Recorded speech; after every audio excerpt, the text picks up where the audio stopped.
gente tem uma definição de currículo meio que abstrata, né? E muitos entendem por currículo como se fosse a didática. Outros definem currículo como se fosse apenas a teoria, apenas os conteúdos que estão ali planejados em uma lista, né, em uma tabela e que precisam ser cumpridos. Mas o que de fato seria o currículo? Aqui, Moreira e Kandal elencam 5 tópicos que podem definir currículo.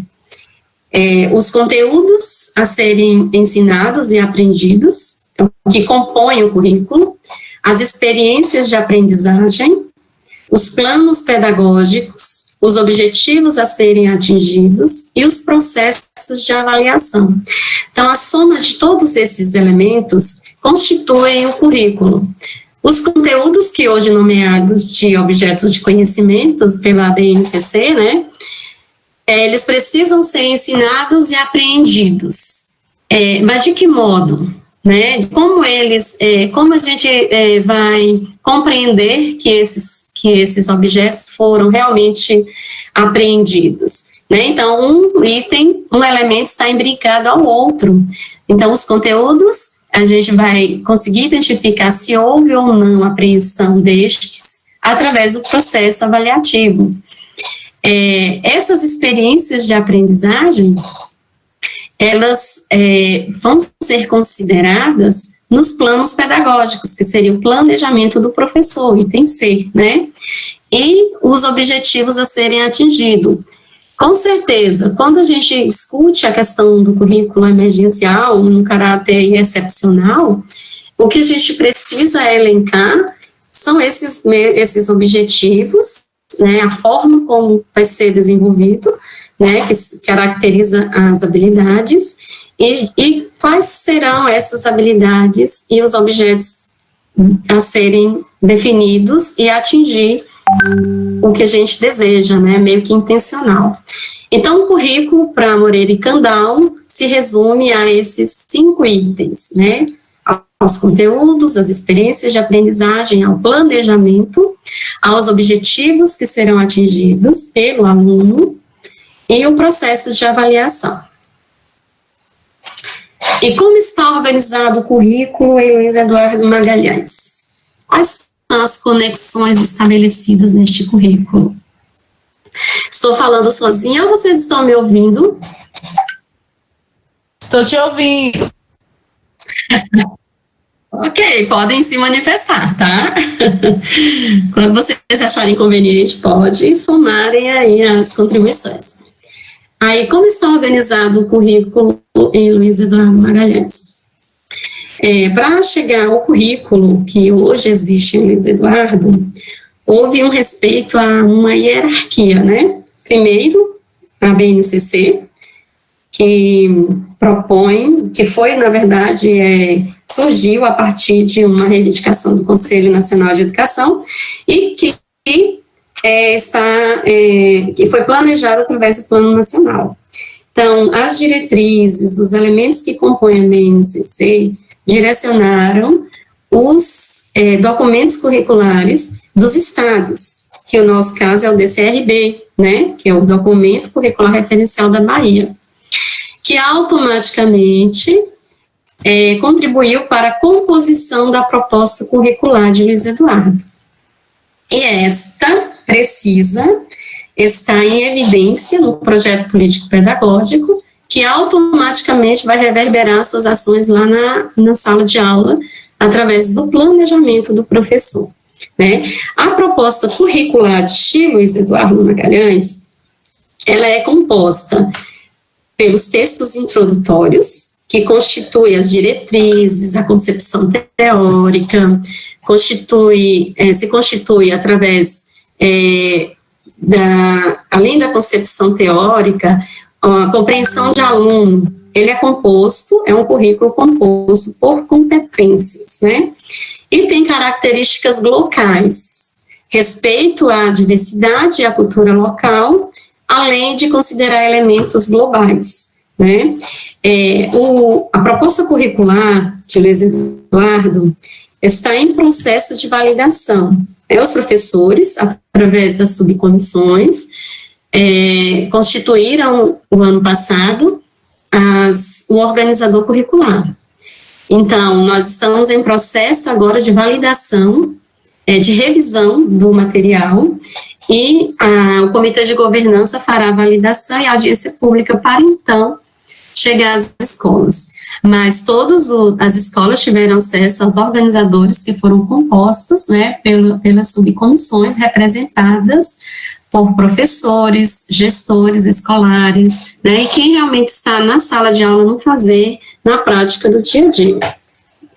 Então, os organizadores curriculares, somado aos elementos de concepção teórica e aos outros itens que compõem o currículo, definem realmente o que é currículo, né? Então, é um referencial contemporâneo, digamos que contemporâneo por respeitar as características locais, e ele precisava realmente ser pensado num saber construído historicamente. Então, foi respeitado desde 2007, o que já tinha sido construído em Luiz Eduardo, considerando a questão cultural, que é uma marca, assim, registrada em nosso município, essa diversidade que está aí presente, o contexto econômico, o contexto, todas as situações que envolvem, né, são marcantes aí em nossa sociedade. E a gente não tem como fugir da tecla aí do projeto político-pedagógico.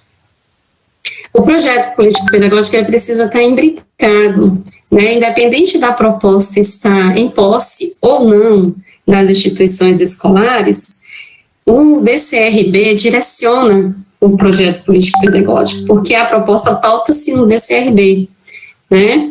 E o projeto político, ele precisa ser, assim como o currículo, a identidade. O currículo precisa ser a identidade do município, considerando os aspectos locais. Mas o projeto político-pedagógico, ele precisa ser a identidade da escola, né? Quais são os elementos que eu preciso considerar no projeto político da escola em que eu trabalho?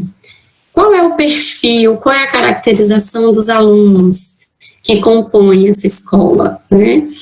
Hoje, diante do resultado da enquete que foi direcionada pela secretaria, e muitas escolas também constituíram as próprias, nós conseguimos identificar a caracterização destas escolas, né? Cada uma com suas peculiaridades, mas que compõem, se caracterizam em um perfil, em um panorama. Então, nós não podemos dizer que um projeto político-pedagógico ele pode ser unificado, jamais. Esse discurso ele cai por terra. Todos os teóricos defendem a ideia da identidade construída na escola a partir do projeto político-pedagógico. É ele que vai direcionar as ações da escola, a prática que o professor desenvolve em sala de aula, né? Então, tudo que é feito na escola precisa ser respaldado pelo projeto político. Então, não adianta uma instituição achar que o outro projeto é o projeto de uma determinada instituição, a escola A, achar que o projeto da escola X, ele pode ser parte da sua instituição. Jamais, né? Cada escola, por simples que o projeto seja, não precisa ser nada robusto, né? Pode ser simples, mas que funcione. O importante é que os elementos que constituem esse projeto atenda de fato à realidade que é vivenciada na escola. E automaticamente esse projeto ele vai direcionar as ações que o professor desenvolve em sala de aula, que são as metas estabelecidas no projeto, são as ações pensadas coletivamente, né? De que forma, se eu estou com um problema específico em uma sala, e na situação que nós estamos vivendo hoje, por exemplo, pandemia, né? Quais os problemas que nós temos hoje direcionado a esse contexto? Então, o plano de aula do professor precisa atender esses elementos, né? E quando a gente fala de ensino remoto, que é o que o município agora vai adotar, já está em fase de implementação, ou já implementada através do decreto, né? A gente não tem como fugir dessa realidade. Na sala de aula, se você observar isso, vai em espécie de hierarquia, vem a BNCC, o DCRB, a proposta, o projeto, e tudo isso reverbera na sala de aula. Então, de fato, se efetiva o currículo na prática da sala de aula. Então, o currículo está lá presente, né, claramente nas práticas da sala de aula. Parece que alguém quer contribuir, o áudio está distorcido, eu não consigo visualizar. Vocês poderiam identificar e sinalizar? Tá tranquilo aqui, Eliane. Ah, tá. Pode falar, Leandro.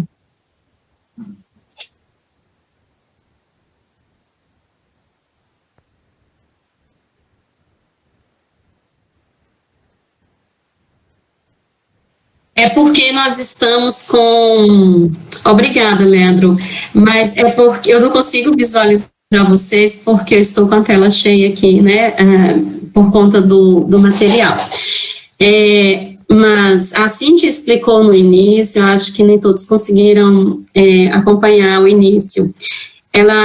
Nós estamos com uma conta aí particular, ela não conseguiu disponibilizar o link institucional, aí seria interessante, de repente, fazer o levantamento desses colegas para depois a gente compartilhar, né? Eliane. Oi. Então, eu estou aqui conversando já no PV com vários que entraram, né, coordenadores e diretores solicitando aí. Aí, o que acontece? Como a gente não está conseguindo, a sala realmente está lotada, a gente está com 100 participantes e a gente não está conseguindo colocar todo mundo a tempo e por conta também do sistema que não comporta, eu coloquei lá para os gestores que nós iremos fazer em outro momento, por área, por componente de curricular, uma vez que o nosso sistema institucional ainda está sendo validado pelo Google. O Zapata, ele me informou... Sim. Ou também, esses colegas, eles podem estar participando na quinta-feira à noite, que nós estaremos com a mesma temática com o pessoal da EMA. Justamente, eu vou passar aqui para as escolas fazerem aí, pela lista de frequência a gente vai saber quem conseguiu participar, né? E eu vou pedir mesmo assim os gestores para fazer um controle de quem conseguiu entrar por escola, quem não conseguiu a gente redimensiona aí para a noite na quinta-feira. Certo. Uhum. Tudo bem, então, fica combinado assim. Eu tenho tempo, eu estou controlando o tempo aqui, mas aí a gente vai conseguindo avançar e vocês podem estar aqui dialogando, porque o monólogo, ele não é nada agradável, tá? Sintam-se à vontade até para eu ter esse feedback de que vocês estão conseguindo me ouvir, ok? Então, aqui, nessa escala, aqui nessa hierarquia, nós sabemos que tudo vai acontecer no espaço da sala de aula, né? Então, nessa projeção aí da BNCC até o plano de aula do professor, o currículo se efetiva de fato lá na sala de aula.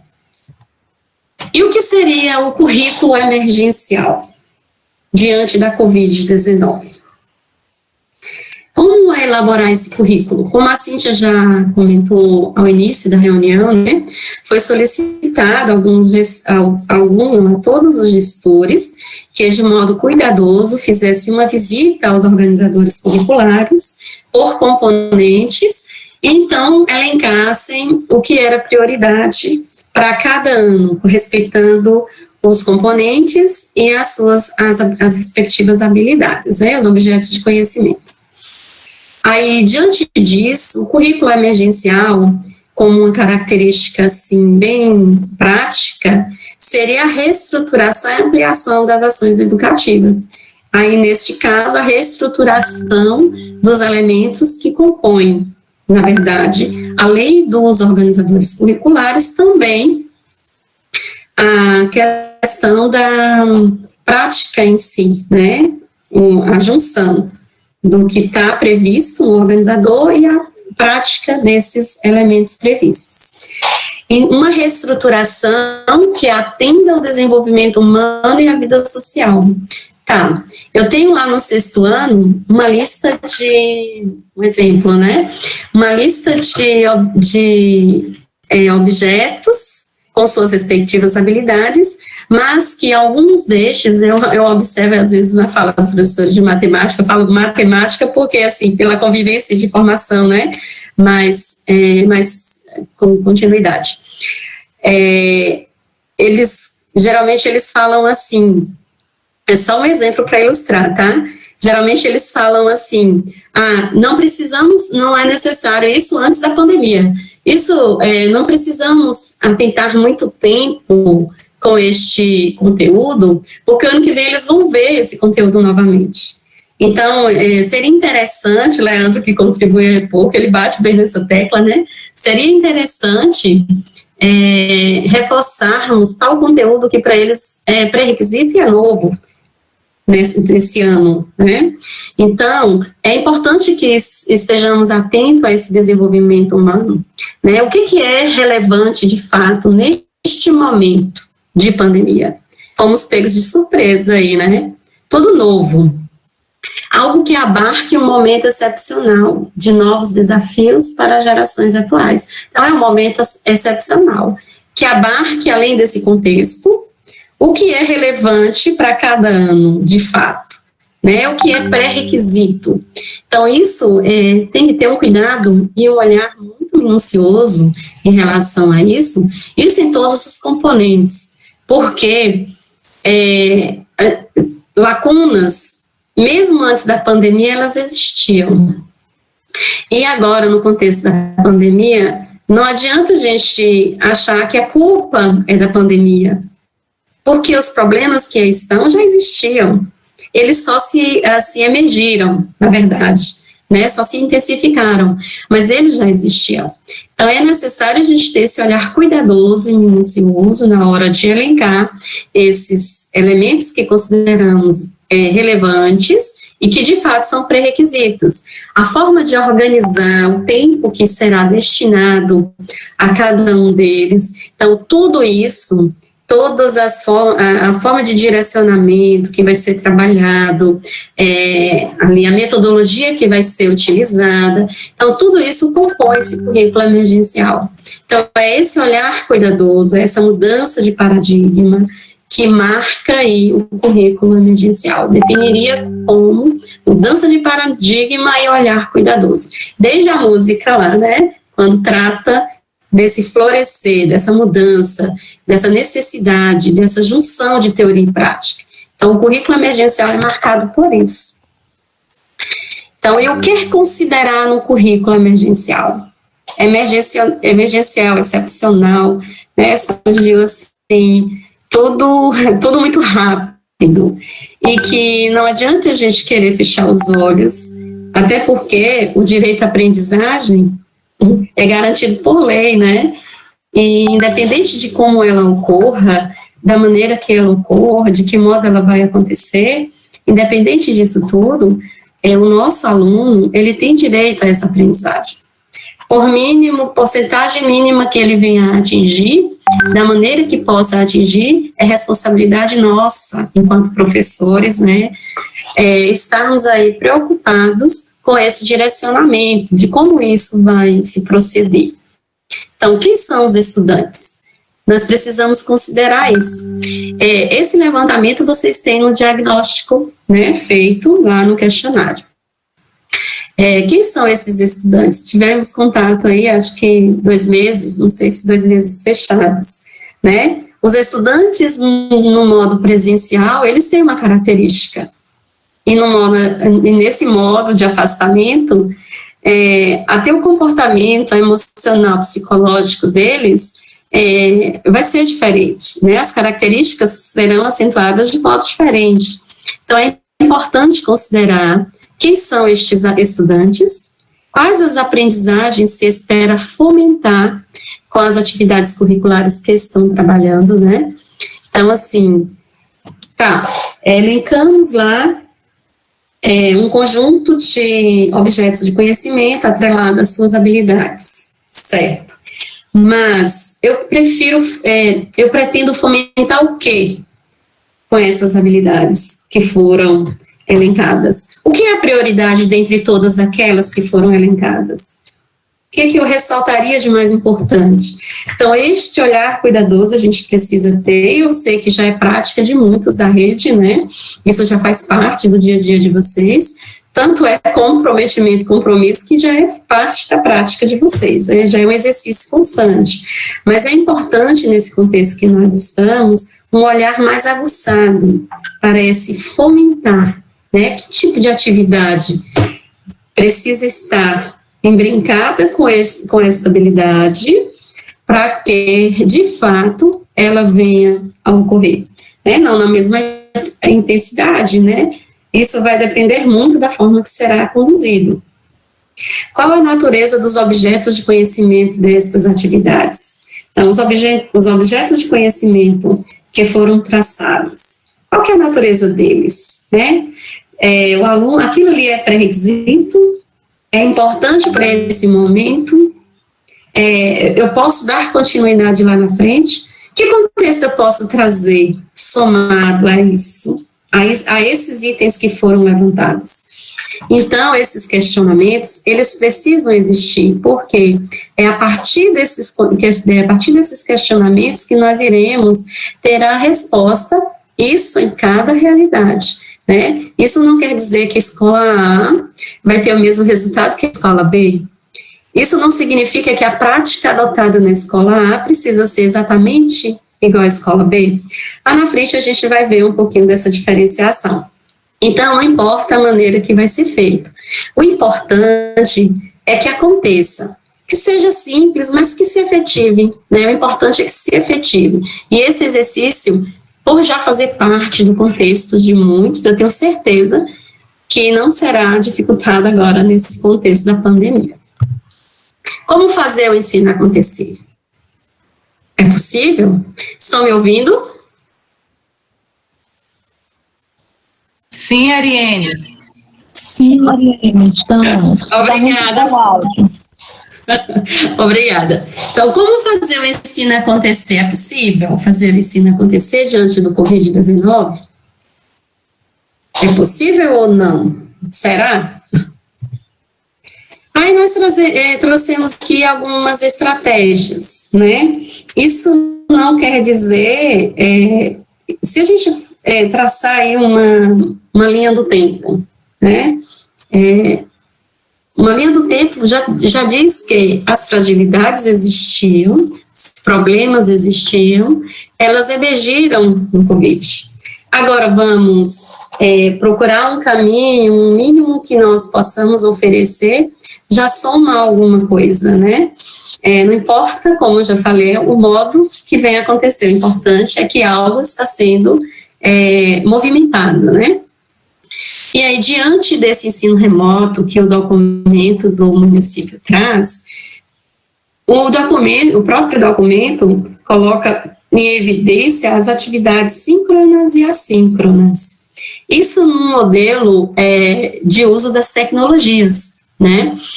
Que o ensino remoto, na verdade, seria uma projeção do ensino presencial para, através das tecnologias, né, que muitos já faziam uso, quando os professores já manipulavam essas ferramentas, né, e que agora de uma maneira diferente, em um modo diferente, com objetivos e características diferentes. Então, essas estratégias, elas podem ser definidas como síncronas se ocorrerem de modo real, em tempo real, né? E assíncronas, elas podem, as ferramentas, se forem utilizadas, respeitando aí a flexibilidade temporal.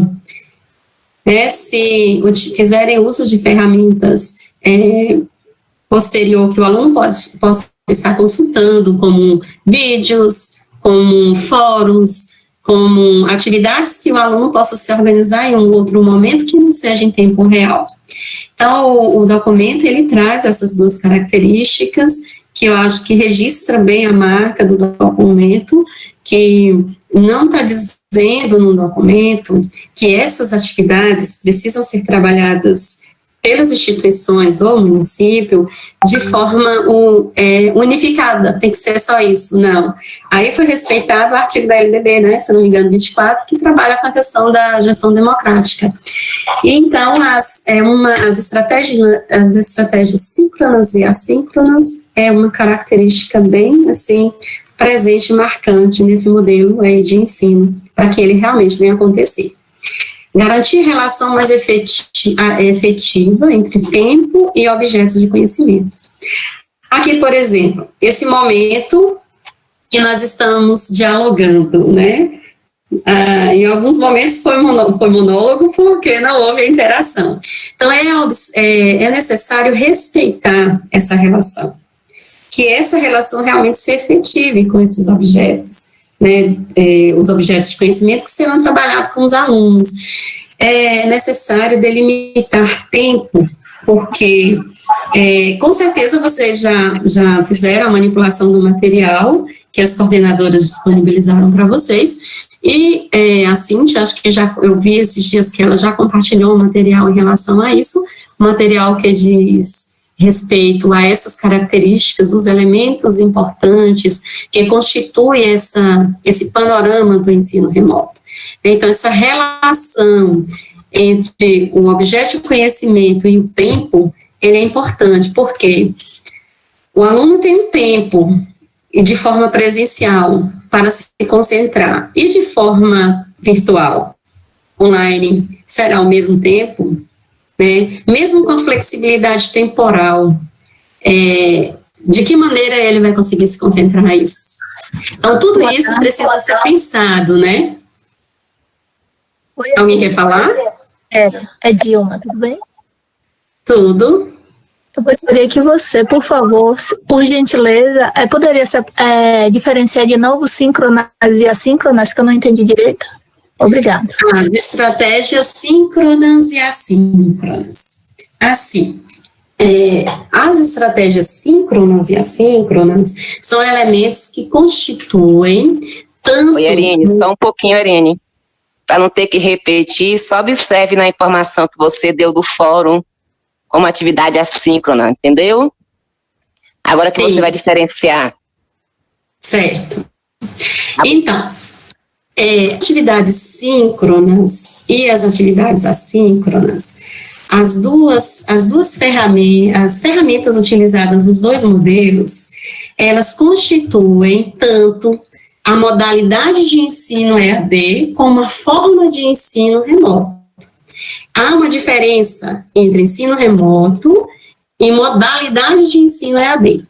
O ensino EAD é uma modalidade pensada, planejada, projetada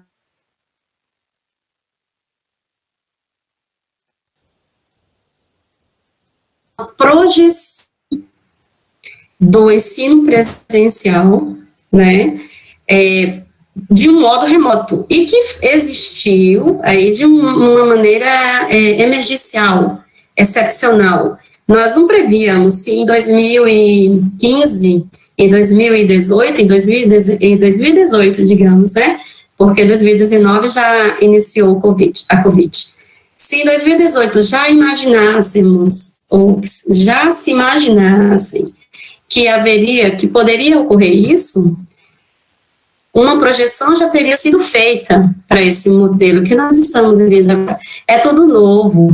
Então, às vezes, nós precisamos nos despir de alguns conceitos, de algumas construções que nós já temos aí definidas, para entender que todos nós estamos na mesma situação e precisamos direcionar da melhor maneira para que todos ganhem, né? Perca, todos vão ter, e a gente não tem como fugir disso. E esses dois modelos se diferenciam nessas características, a EAD por ser modalidade e o remoto por ser uma projeção do ensino presencial. E as estratégias síncronas e assíncronas estão presentes nos dois modos de desenvolver. As ferramentas tecnológicas utilizadas de forma síncronas são as ferramentas que podem ser utilizadas em tempo real, como, por exemplo, o Meet aqui, é uma ferramenta síncrona. O Zoom é uma ferramenta síncrona, o chat, a videoconferência, né? Tudo aquilo que ocorre em modo real, em tempo real, são ferramentas síncronas. E todas as ferramentas tecnológicas que pode ocorrer a flexibilidade temporal, que não necessariamente seja em tempo real, elas são assíncronas, né? Como, por exemplo, o portfólio, o blog, o e-mail, as videoaulas, né? Isso daí, o fórum pode ser uma síncrona, por quê? O professor, ela não é em tempo real. O fórum, o chat é tempo real. O fórum que a Márcia pediu para dar uma pincelada, né? Ela é assíncrona por quê? Se o professor, quem tem, isso geralmente acontece nas instituições que conseguem desenvolver através de um programa, né? Quem tem o AVA, por exemplo, o Moodle. Quem consegue, através do Moodle ou do AVA, colocar um fórum e estabelece um tempo para aquele fórum. Não, esse fórum vai durar 15 dias. Então, o aluno, no seu tempo, na sua flexibilidade temporal, ao momento que ele tiver condição, né, ele vai estar respondendo aquele fórum, mas não em tempo real, né, ali, como nós estamos aqui. Mas ele vai ter um tempo, vai ser flexibilizado esse tempo. E ao flexibilizar esse tempo, se caracteriza como uma atividade, como uma estratégia, como uma ferramenta tecnológica assíncrona, tá? Não sei se ficou claro, mas se qualquer coisa você pode contribuir, tá?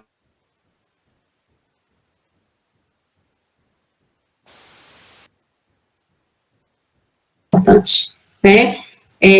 Para se efetivar, é necessário considerar, existem manuais, existem instruções, mas nenhum manual ele é garantia de realmente se efetivar, porque é o dia a dia, é o fazer que vai definir realmente se aquilo é possível ou não. Pode ser possível com uma turma, com outra já não pode ser, porque é importante considerar essas particularidades, né?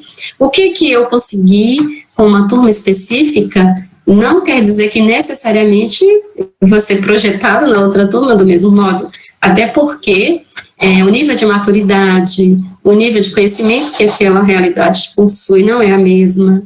Então, assim, essa relação, ela precisa existir, né? E o professor vai estabelecer, através da gestão, através desse diálogo, que ele é muito importante, né? Vai conseguir estabelecer essa relação, mas o fazer mesmo do currículo está lá nas mãos, lá na sala de aula, em quem está ali no chão mesmo da sala de aula, independente de espaço temporal, independente de ensino presencial ou não, quem está lá no chão da sala de aula que tem o poder de fazer isso acontecer, né? Planejamento da distribuição dos objetos de conhecimento. Isso aqui é a peça-chave do currículo emergencial. Se não houvesse planejamento, se não for elencado o que é prioridade, de fato, não vai existir uma organização efetiva, né? Não vai ter essa relação efetiva. Não vai ser possível definir, né, essa relação. E fim daí com, né, dentre essas estratégias, estudantes e conhecimento. Quem é que vai fazer essa relação entre estudante e a construção desse conhecimento? Independente do ensino ser presencial ou não, o professor, ele é a peça fundamental na construção. Nós sabemos que existem vários teóricos que defendem a ideia de que o aluno autodidata, claro, o aluno autodidata, o aluno que tem o domínio, ele não precisa tanto da gente como os outros com dificuldades. O panorama que vai surgir agora, as dificuldades serão outras, numa dimensão diferente, mas não vão anular o que já existia, né, os problemas que já existiam. Então, o professor aqui é a chave nessa construção do conhecimento. Por isso, a diferença entre o ensino remoto e o ensino EAD. Porque o professor, ele continua sendo o professor que vai tirar a dúvida, independente da maneira, do mecanismo, do instrumento que ele vai utilizar, é ele a quem os alunos vão recorrer, né? Então, somos nós que vamos estar instruindo estes alunos, somos nós que vamos estar tirando essas dúvidas. Então, essa relação entre estudante e conhecimento, ela é definida pelo professor. E claro que depende, né, só fechando aqui, claro que depende da organização, né, como já discutimos lá naquela hierarquia, do que foi construído no projeto político-pedagógico, do plano que vai ser traçado, da organização pela equipe gestora, do direcionamento pelos coordenadores, tudo isso está implicado, né, é como se fosse um ciclo, mas o fazer está lá, né, nessa relação, nessa construção de mediação que o professor vai estabelecer entre o estudante e o conhecimento. Fica a dica. Estão me ouvindo? Estou no monólogo. Vocês estão me ouvindo? Sim, alto e bom som. Tranquilo. Posso continuar? Fica a dica, acho que meu tempo já está terminando aí, né, Cíntia? Vamos aí mais uns 5 minutinhos, Cíntia. Fica a dica. Coronavírus. Qual é a dica? Nós temos aí, não existe uma receita para definir o currículo emergencial. Nós sabemos que é importante um olhar minucioso, nos despirmos de algumas construções e traçar um olhar para novos paradigmas. Isso é importante, até por século, exige isso de nós, e que para as ações futuras venham a contextualizar esse momento, aí esses alunos que estão vivendo este momento, eles vão contextualizar isso lá na frente, talvez eles tenham de repente, um manual definido lá na frente, né, daqui a alguns anos, para poder enfrentar essa pandemia, caso ela venha a surgir, né? Porque a gente sabe que até o momento não tem nada definido para extinção.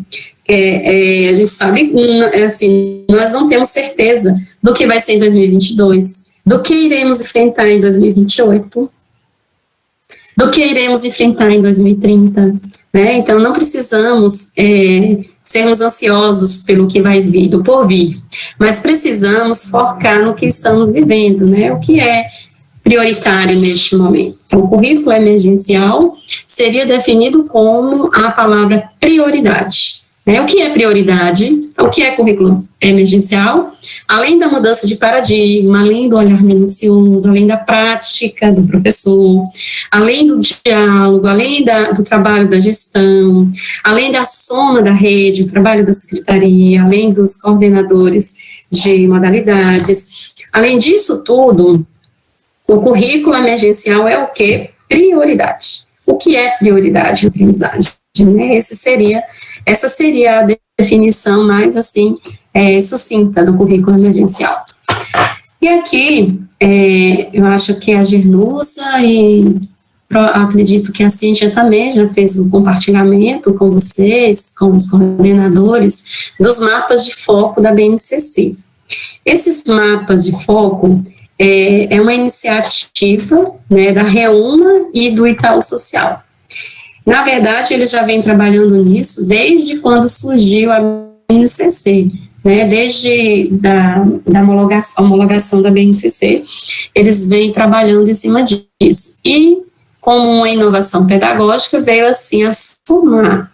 Isso daqui não é uma receita, não é um manual. É uma dica que pode ser aproveitada, né, mesmo que as escolas já tenham feito esse levantamento do currículo emergencial, é importante que visitem, que observem, porque está atrelado à BNCC, mas não quer dizer que substitui, né, até porque eles colocam isso em evidência, porque eles não querem substituir, até traz elementos da BNCC, mas é uma dica que prioriza algumas aprendizagens, é uma inovação pedagógica.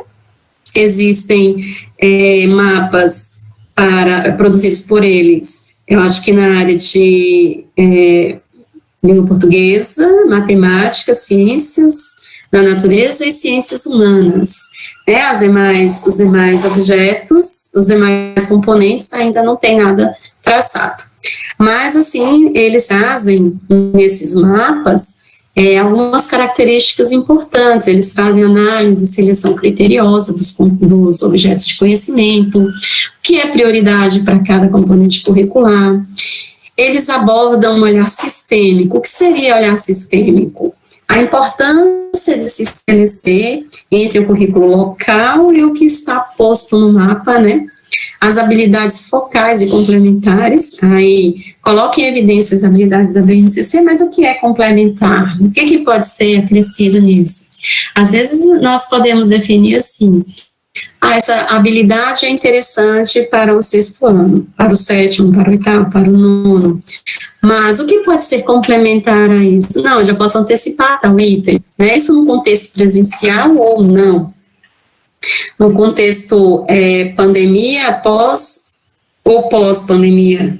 Então, ele orienta o planejamento também. Então, não é uma receita, não é um manual, é uma dica. São mapas que podem ser considerados, podem ser visitados, tá? Aí aqui tem um exemplo, um modelo do mapa, né, como ele está construído, como ele está organizado. Ele tem um conhecimento, traz um elemento aqui das habilidades, o conhecimento prévio, né? No item 2, o código da habilidade conforme a BNCC, o texto da habilidade, o que é de aquela habilidade, a classificação dessa habilidade, classificada exatamente como aparece na BNCC, motivos de aprendizagem, quais são os objetivos de aprendizagem que precisam ser contemplados, as competências relacionadas a essas habilidades, as habilidades complementares, que podem ser relacionadas, e faz também alguns comentários. Para o mapa, assim, não é receita, a gente, como diz, até as nossas construções teóricas se baseiam em outras falas, em teorias, em situações que vivemos, né? Então, essa é a soma. O mapas aqui não é uma receita, mas é algo que a gente pode sair manipulando, usufruindo, explorando, para somar aquilo que você já tem. E fica a dica aí. O que devo escolher para compor a aula? Composições híbridas, né? Aqui tem um exemplo, um modelo, uma sugestão da Pimentel e Carvalho, deste ano, de 2020, e traz alguns elementos que a gente sabe que a escola já vem desenvolvendo algo sobre isso. São fontes de informação, conhecer, memorizar, assimilar, assimilação de conteúdos. Isso aí é o foco comportamentalista, né? E aqui nós podemos definir também aqui as ferramentas síncronas e assíncronas diante dessas mídias aqui, das ferramentas, desculpa. Aí nós temos aqui uma lista de fontes de informação, né, de material que seriam fontes de informação, que vai trabalhar específica a questão do conhecer, da memorização e dessa assimilação do conteúdo, se necessária for. Aí vem os sistemas de autoria. O que seria o sistema de autoria? São atividades individuais em grupos, projetos de aprendizagem, que estão voltados ao foco do construtivismo, né? E as mídias sociais. O que seriam as mídias sociais? Seria um modo de divulgar para discutir aprendizagem colaborativa, e seria o nosso, onde o nosso currículo municipal, a nossa proposta está ancorada, que é o socio-interacionismo, né? Que é essa troca de informação, essa relação, esse diálogo. E aí são algumas sugestões de mídias sociais, né, que alguns até já fazem uso. E espero que tenha contribuído, né, de algum modo. A Cíntia fez o convite, assim, eu tentei, na verdade, colocar assim, o que seria mais relevante, né, espero que tenha contribuído com vocês, e agradeço por ficarem até agora, né, caso vocês tenham alguma contribuição, alguma sugestão, vou abrir agora para as discussões, tá?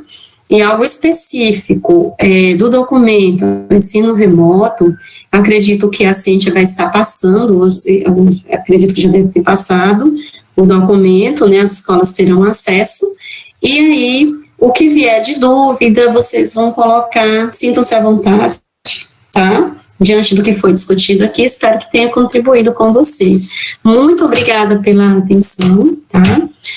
Eu abro agora para as interações.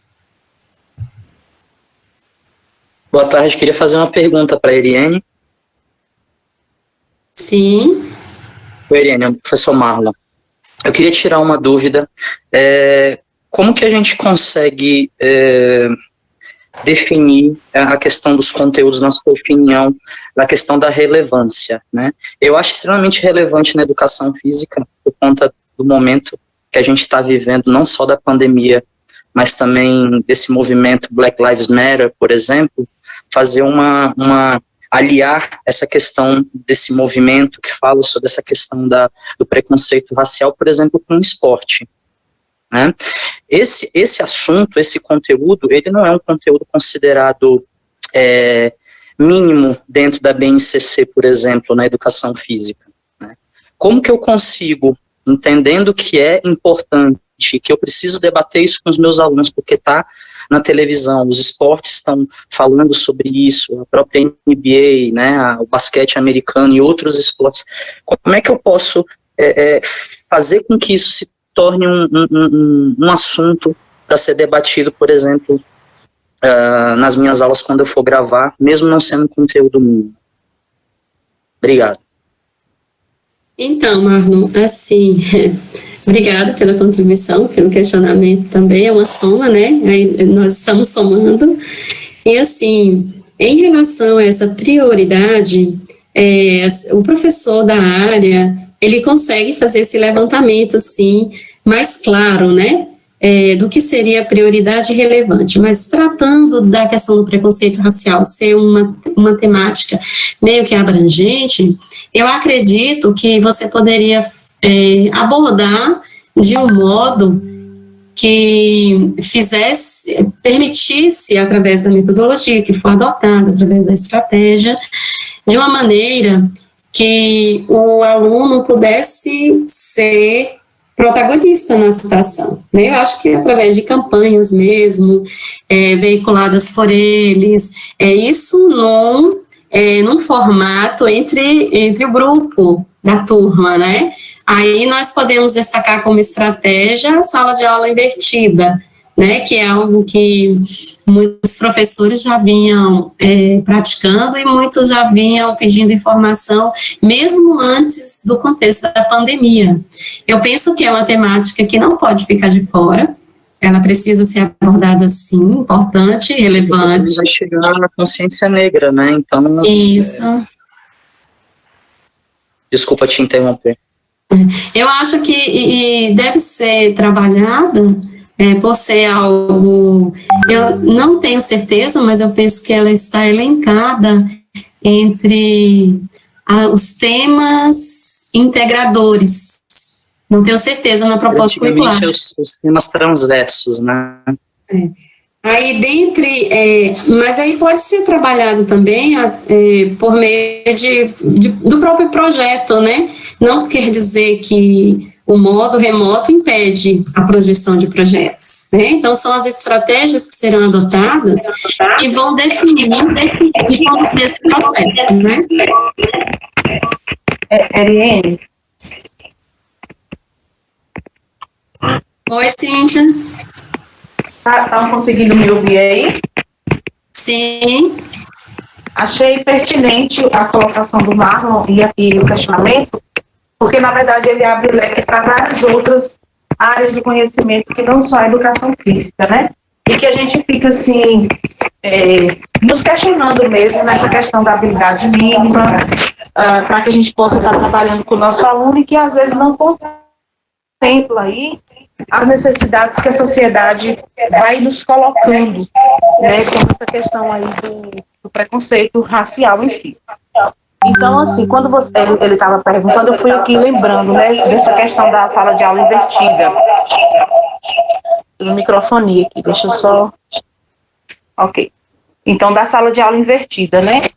Que a gente pode, dentro da proposta de trabalho, mesmo que não esteja aí com uma habilidade mínima nesse momento, dentro do componente da educação física, está trabalhando essas situações que emergem, né? Que são fatores que está aí, como ele bem coloca, nas mídias e que está sendo difundido através de charges, de vídeos, de gravações que foram feitas e que, dentro do contexto, várias outras situações também aconteceram no Brasil e no mundo. E aí acaba que o nosso aluno ele está a todo instante sendo, dentro desse processo, espectador disso, né? E como nós podemos trabalhar essas temáticas e tantas outras que se emergem, tantas outras que surgem e tantas outras que surgirão no processo como nós estamos agora de atividade remota. E pensando na expectativa e no método da sala de aula invertida, quando o Marlon foi falando, eu fui aqui já buscando, né? Então, a gente pode propor, por exemplo, para o nosso aluno estar fazendo alguns tipos de pesquisa. Se eu vou trabalhar o voleibol, o basquete, o futsal, eu posso trabalhar, por exemplo, algumas figuras importantes no próprio futebol, que tem aí, né, como dentro da questão da cor mesmo, algumas pessoas que se sobressaíram, alguns jogadores que estão aí, que foram nomes e que são nomes dentro dessas modalidades esportivas e que são de cor negra. Então, a gente pode colocar, mesmo que não tenha ali naquele componente de habilidade mínima, eu posso estar trabalhando algum esporte, trabalhando essa modalidade esportiva e solicitando esse aluno que faça uma pesquisa dos principais jogadores de futebol, voleibol, basquetebol, enfim. Ele, né, quem é da área tem mais propriedade para falar dessas modalidades. E dessas pessoas que se tornaram personalidade, que foram ícones aí dentro dessas modalidades e que são de cor negra, né? E aí a gente pode mostrar que a questão racial, a questão da diferenciação, a segregação que nós temos, tanto de cor quanto de fatores econômicos e tantas outras que nós sofremos, elas podem ter outro olhar, a gente precisa ter outro olhar. Esse olhar pode sim ser trabalhado na modalidade remota. Acredito que dentro dessas perspectivas aí de pesquisa, de vídeos que eles podem estar vendo, né, de algum filme também que pode estar sendo solicitado, de algum ícone que foi representativo na sociedade dentro dessa modalidade esportiva. E aí acredito que conversando com essas habilidades mínimas, a gente consiga trabalhar esses conteúdos aí, que na verdade são conteúdos que se emergem perante as reações da sociedade, perante os acontecimentos da sociedade. E eu falo isso, Marlon, assim, porque na nossa disciplina, por exemplo, língua portuguesa, a gente fala muito em disciplina, muito em estrutura e componente, né? Mas a BNCC traz a todo momento o processo de você conversar, né? De você estar trabalhando não só com uma, mas com vários olhares. Então, a língua portuguesa, eu posso trabalhar também ciências, eu posso trabalhar também educação física. E ter esse olhar não só para um, mas para o todo. O que nós temos agora, por exemplo, os memes, as charges que se emergem dentro de um contexto de pandemia e que o nosso professor tem que estar, às vezes, trazendo esse material emergente social e que, na verdade, às vezes, num documento que está ali publicado, ele não consegue acompanhar aquele ritmo, mas ele traz ali implicitamente alguns dados que faz com que a gente possa trabalhar esses gêneros diversificados que se emergem aí, né, durante essas plataformas virtuais.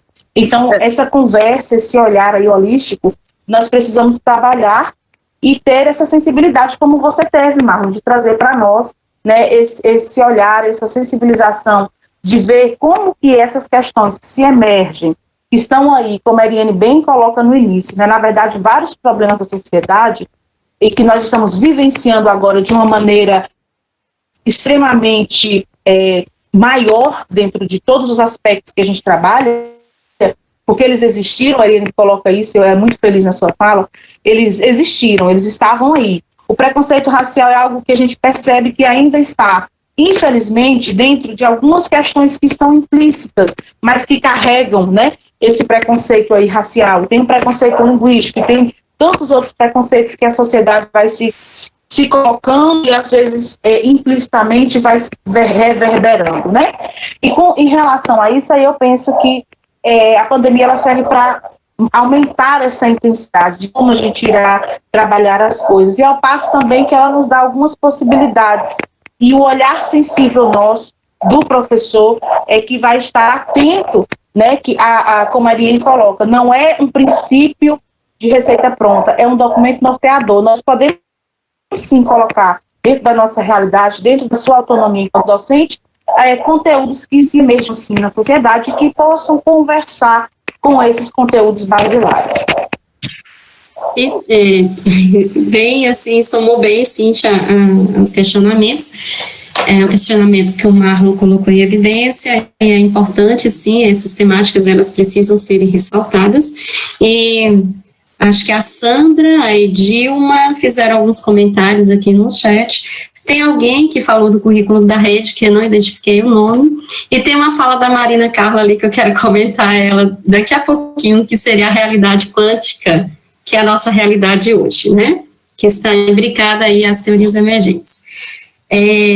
A Sandra e a Edilma, elas trazem algumas informações do forte ajudar o mais fraco, ela faz referência, ela traz alguns comentários em relação à citação que o Marlon, né, apontou, a temática que o Marlon apontou.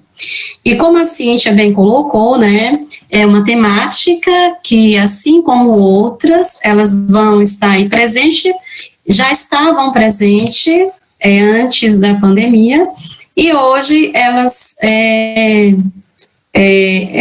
permanecem, né, e outros problemas irão aí emergir, sim. A gente não tem como fugir disso. Agora, em contextos e em situações e com intensidades diferentes. A Sandra e a Edilma abordam ali, se a gente for analisar os comentários que elas fizeram no chat, todas as falas que elas fizeram, os registros, fazem referência à importância desse trabalho em conjunto. E a proposta de Luiz Eduardo tem como base teórica, ela vislumbra a interdisciplinaridade, porque seria o diálogo entre as disciplinas, a importância, como muitos já desenvolviam projetos de modo presencial, não significa que isso seja inviável nesse novo modo de trabalhar, né?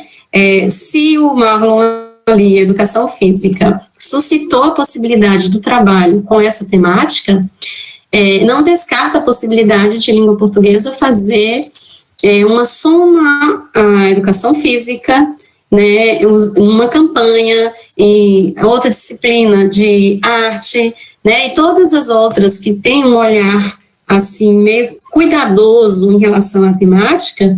Isso não impede, até porque o currículo de Luiz Eduardo, a proposta, vislumbra a interdisciplinaridade, e a gente precisa estar atento a isso, porque a interdisciplinaridade compõe um dos elementos da teorias emergentes pregado por Edgar Morin. Ali a colega Marina Carla, obrigada Marina, por estar aí presente, somando, ela coloca em evidência esse momento quântico. Se você quiser discutir, comentar, pode ficar à vontade, Marina. Esse é o momento de compartilharmos, tá? Ela destaca ali o momento quântico. A Ivani Fazenda vem falar dessa questão de momento quântico, de partículas que precisam ser acionadas, são as habilidades que nós podemos despertar. Não é porque o modo é remoto, que o modo é à distância, que o modo é de outra forma, que não possamos estar despertando partículas, né? E tudo que a gente aguça, que a gente estimula, pode ter um efeito positivo. Então, esse momento quântico que a Marina coloca está relacionado a essa possibilidade de despertar outras habilidades, né? Um exemplo claro, a BNCC traz a cultura digital como uma das suas competências, né? Entre as 10. A cultura digital, esse momento tecnológico, há quanto tempo já vem aí, a tecnologia vem em passos lentos na educação, e que no cenário e outros campos da sociedade já tem uma intensidade maior. É como se nós ainda estivéssemos em fase de adaptação, né? Então, este momento, ele emergiu mesmo essa questão da tecnologia, né? Algo que nós já vivenciávamos em passos lentos. Outros segmentos da sociedade estavam acompanhando o século XXI. E nós, da educação, ainda estamos galgando, vislumbrando esse momento, né, para concretizar junto aos outros segmentos. Né? E quando a Marina destaca esse momento quântico, é porque as teorias emergentes, através de Edgar Morin, ele vem trazer a importância de um olhar diferenciado, de valorização do ser. E eu acho que é isso que a pandemia veio trazer à tona. Valorizar o ser em sua plenitude, nos despirmos de todas as maldades, né, que está hoje impregnada no ser humano. É possível que a gente possa elencar e às vezes até identificar mais os pontos negativos do que os positivos, né? E é natural do ser humano que isso aconteça. Então, as teorias emergentes vêm justamente pregar essa mudança de paradigma para que possamos ver o ser de um modo diferente, enxergar o ser e o seu valor, né? Não só a conquista do capitalismo, e acho que nem precisamos abordar essa temática nesse momento aqui agora, é uma outra discussão, outro enfoque. Mas a soma aí. Obrigada, Marina, pela contribuição. E alguém lá, pode falar, Marina. Boa tarde a todos e a todas. Eu não poderia deixar de falar e parabenizar, né, a Irene e todos esses professores que estão reunidos nessa tarde. Eu não sei como é que está o clima aí na Bahia, mas aqui no Tocantins está em torno de 39 graus, né? Então, estamos todos reunidos, dialogando, isso é importante, eu acredito que isso é necessário nesse momento, né, que como já foi bem colocado, tanto pela Cíntia como a Irene, estamos num processo, né. Quando a gente fala sobre essa questão dessa realidade quântica, dessas possibilidades, a gente observa também o quanto está tudo incerto, indeterminado, né? Não temos nada com clareza, como foi bem colocado, não temos uma receita, só sabemos que existem possibilidades e sabemos o ponto de partida, mas não sabemos até em que momento, até onde iremos chegar. E quando fala dessa questão dessa necessidade, que foi abordada já tarde, a necessidade dessa mudança desse paradigma, nessa elaboração desse currículo, a gente observa, como a Irene bem colocou, essa questão ontológica de você ver esse ser nessa construção desse currículo, também na prática do professor, e não esquecer da questão do contexto, que contexto que esse aluno está, porque as aulas remotas vão iniciar, pelo que eu entendi, aí, né, no município de vocês, mas que esse aluno ele não seja desvinculado, né, não seja separado, a maneira de olhar, né, da proposta curricular, a maneira do currículo, de enxergar esse aluno, que ela não possa ser vista dividindo, separando o sujeito do seu contexto, porque isso é importante também. E a gente tanto fala, né, tanto escuta vários teóricos falando em relação da necessidade de resgatar esse contexto, a necessidade de ter uma formação mais humana. E nesse momento de pandemia, a gente observa o quanto emerge mais essa necessidade de humanização, de sensibilidade e de empatia, né? E tem um poema de um poeta espanhol chamado Antônio Machado, que ele fala assim: caminhante não há caminho, o caminho é feito ao caminhar. Então isso vem bem ao encontro do que a Irene já falou anteriormente, né? Não existe receita, todos estamos no mesmo barco e é no decorrer da caminhada que as coisas vão se ajeitando, que as coisas vão sendo colocadas no lugar, né? Eu quero parabenizar todos vocês, professores, estão de parabéns no município de vocês. Obrigada. Obrigada, Marina, obrigada pela contribuição. E eu acho que Não consegui identificar, mas ela pergunta assim: não seria interessante um currículo definido para a rede, a princípio, fora do contexto da pandemia, de modo presencial, o currículo, né, o organizador curricular, ele é unificado. Aí, quando a colega suscita essa possibilidade aqui, a Cíntia, até ontem eu conversei sobre isso com a Cíntia, né, ela coloca assim, que já foi solicitado aos gestores que fosse feito, né, a priori, um levantamento do que seria relevante. Agora, acredito que os gestores estarão recebendo orientações sobre isso, e com certeza o que é pré-requisito é comum a todos, né? Se for considerado o organizador curricular que vocês mesmos participaram da construção, o que é pré-requisito ali será comum a todos. Eu tenho quase certeza disso, né? Eu tenho certeza porque às vezes algum pode pensar num olhar, numa outra perspectiva do que seria a base, né, do que seria ali pré-requisito. Mas é uma discussão que depois a Cíntia pode estar levantando junto com os coordenadores, né, e amarrar direitinho aí para dar uma posição para vocês, certo?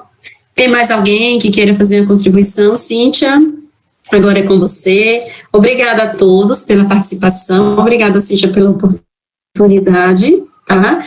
E qualquer coisa, estamos aí. Obrigada por ficarem até o momento, né, e contribuindo. Cíntia, é contigo.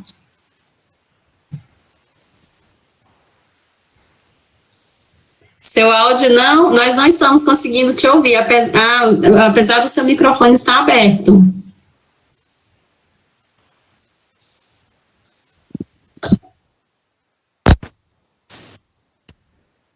Conseguiram?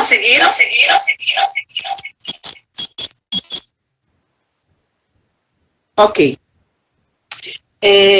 Primeiramente, agradecer. Eu acho que hoje é só gratidão que a gente está assim, ó, para todos os cantos, para todo lugar que a gente olha. Eu acho que o nosso momento, ele é impactante, ele está sendo impactante, e eu acho que não poderia ser diferente, nem em Eduardo, nem em qualquer outro território, seja ele nacional ou internacional, que esteja vivendo o que nós estamos vivendo.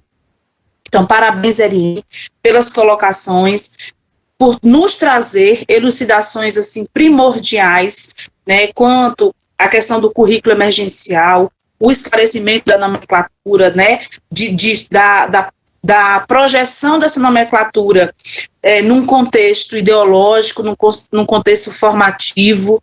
Então, a gente não pode passar adiante sem conhecer os pré-requisitos, né, de que cada nome nos traz o peso que ele nos traz, né?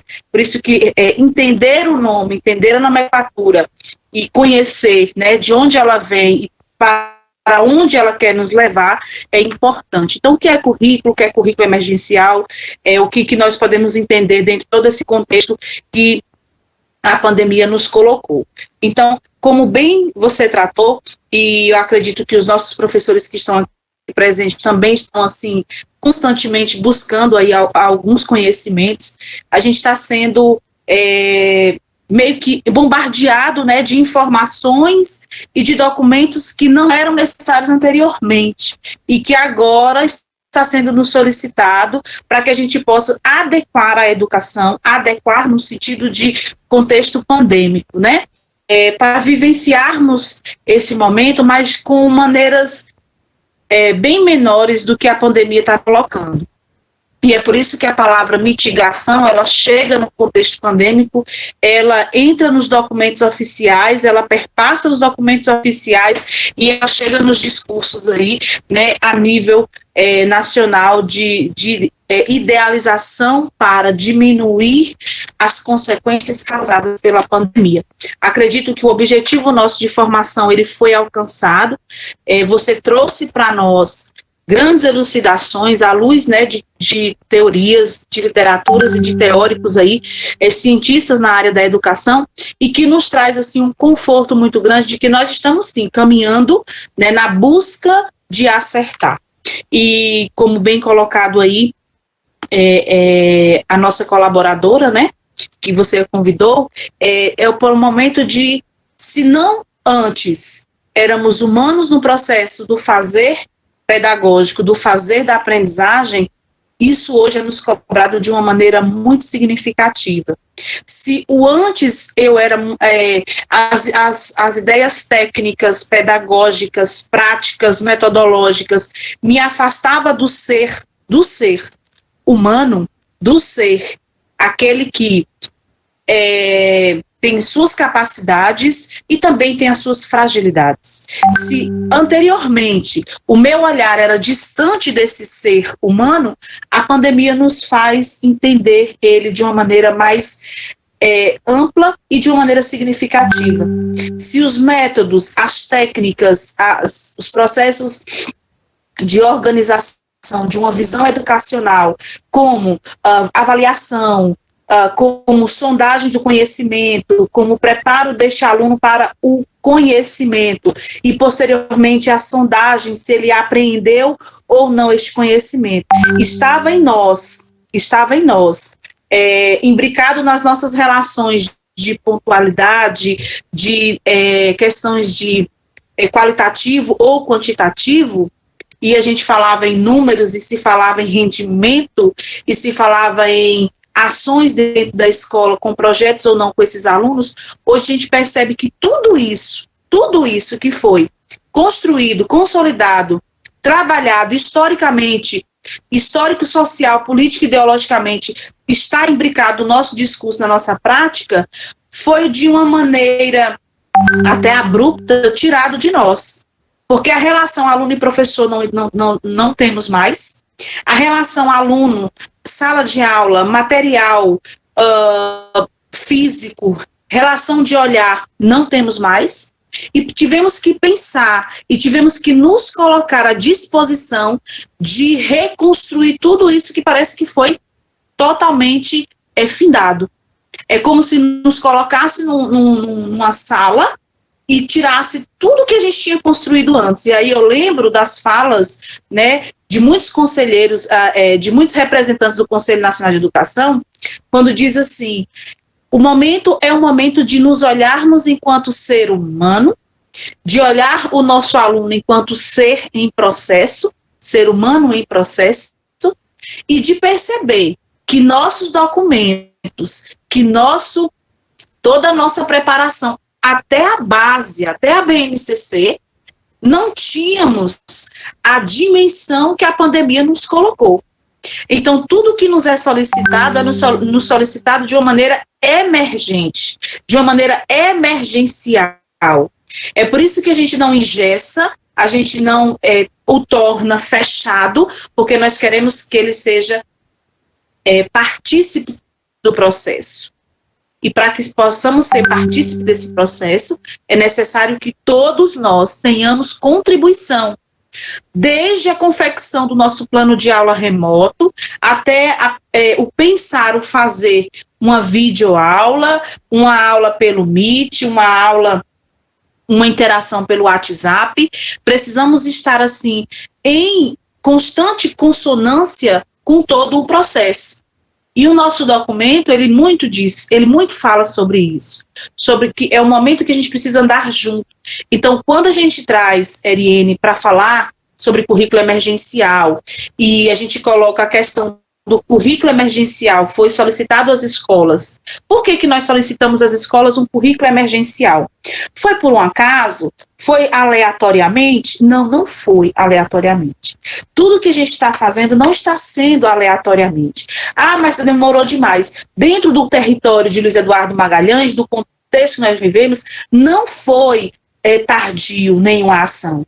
E isso, quando eu trago para vocês, eu trago dentro de uma perspectiva de estudo e análise de outras regiões, de outras regionais, onde fizeram posteriormente, tiveram que parar, porque não tiveram esse olhar, não tiveram essa preocupação de como que isso projeta dentro do município.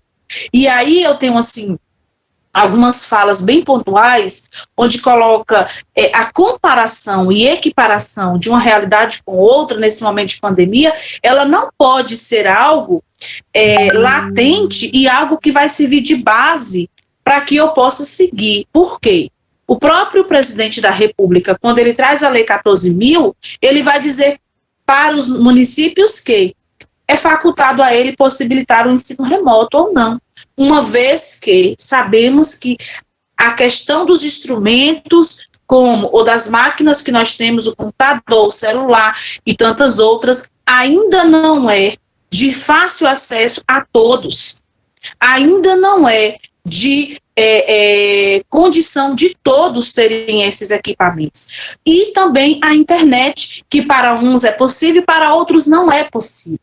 Então, quando a gente propôs o currículo emergencial advindo do chão da escola, da análise do olhar do docente, é porque as atividades complementares que foram para os alunos, no momento de pandemia, no momento de suspensão de aula, e que nós tivemos aí o comprometimento de manter a relação escola e aluno contínuo, ou seja, esse vínculo, esse olhar, ele precisava ser condicionado a ele, mesmo que o professor naquele momento não tivesse uma relação direta, né? Mas a gente teve essa preocupação e os retornos dessas avaliações e também os feedbacks trazidos pelas escolas diante das famílias, diante do olhar, né, dos pais, dos alunos quanto às atividades, nos fez fazer vários questionamentos e um deles foi justamente o currículo emergencial. Por quê? Na escola A, enquanto as atividades complementares que iam para aquela escola, os pais traziam como devolutiva complexa, quantidade grande de questão, muitas questões, enunciados com bastante dificuldade de entendimento, o menino não está conseguindo responder, parece que ele não aprendeu nada. Era assim, algumas falas de alguns pais. E isso nós temos, assim, em análise com os documentos que foram solicitados aos gestores. Então, alguns pais diziam assim, olha, meu filho não está conseguindo responder, está um pouco difícil. Tá? Então, diante desses questionamentos, assim também como tinha falas que eram, a atividade foi boa, gostando da atividade, ele conseguiu fazer. Teve algumas que eles não conseguiram, está com muita dúvida, mas teve outras que teve sucesso. Outras foram da seguinte maneira, a pouca atividade, acho que tem que aumentar um pouco a complexidade da atividade. Ele terminou rápido. E ele acertou, eu acredito que a mãe não consegue, ou às vezes o pai ou a mãe não consegue responder se ele acertou ou não, né? Porque ele não consegue corrigir. Ele fala assim, eu acho que ele acertou mais naquela atividade. Eu acho que a atividade assim, ele consegue concentrar mais. Então, nós tivemos um olhar familiar que anteriormente a gente não tinha esse feedback tão rápido, tão acessível como nós tivemos nas atividades complementares. Eu falo assim, a luta que nós temos de chamar um pai na escola, às vezes, aquele pai também, aquele menino que às vezes não quer nada, e nesse momento de atividade complementar, que a gente estava levando essa atividade até a casa desse aluno, a gente teve muitas respostas. E o que eu percebi? Enquanto na escola A, as devolutivas eram de um nível mais complexo, o menino consegue responder, e assim tá bom. Na escola B, nós tivemos que diminuir a complexidade. A complexidade de como aquele conteúdo ia ser colocado e que tipo de conteúdo também. Porque mesmo que é um conteúdo que o aluno já tenha estudado, porque atividade complementar, como não tem interação, ela não pode ser um conteúdo novo. O que tinha de novo, e isso eu quero, assim, parabenizar de coração, todas as escolas que fizeram, foram trazer, e aí, Marlon, lembra da sua fala, foram trazer tudo que o coronavírus colocou na nossa sociedade em relação às questões epidemiológicas, às questões sanitárias, às questões sociais, culturais, de tudo, as escolas exploraram com esses alunos. Então, das relações, das questões de higiene, de quantidade de contaminação, tudo dentro de um conhecimento que eles já tinham adquirido, porém utilizando como temática macro a Covid-19. E aí o que a gente pôde perceber? Enquanto uma escola caminhava a um nível progressivo de complexidade, outras escolas elas estavam sempre num nível não tanto de complexidade. nada melhor do que o olhar do gestor, do diretor, do coordenador, do professor, que está na sua realidade, como o Marlon bem colocou na reunião pela manhã, que na escola ele é professor, e na escola A que ele é professor, ele entende que ali essa modalidade, essa plataforma, ela vai seguir um fluxo positivo.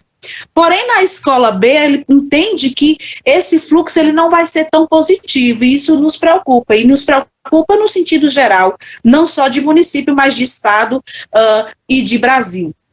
Então, assim, esse olhar, ele foi o nosso olhar, quando a gente propôs que cada escola, dentro da sua realidade, dentro das suas perspectivas de aprendizagem e de habilidade mínima que o seu aluno tem, de a gente propor um currículo emergencial advindo de cada unidade escolar.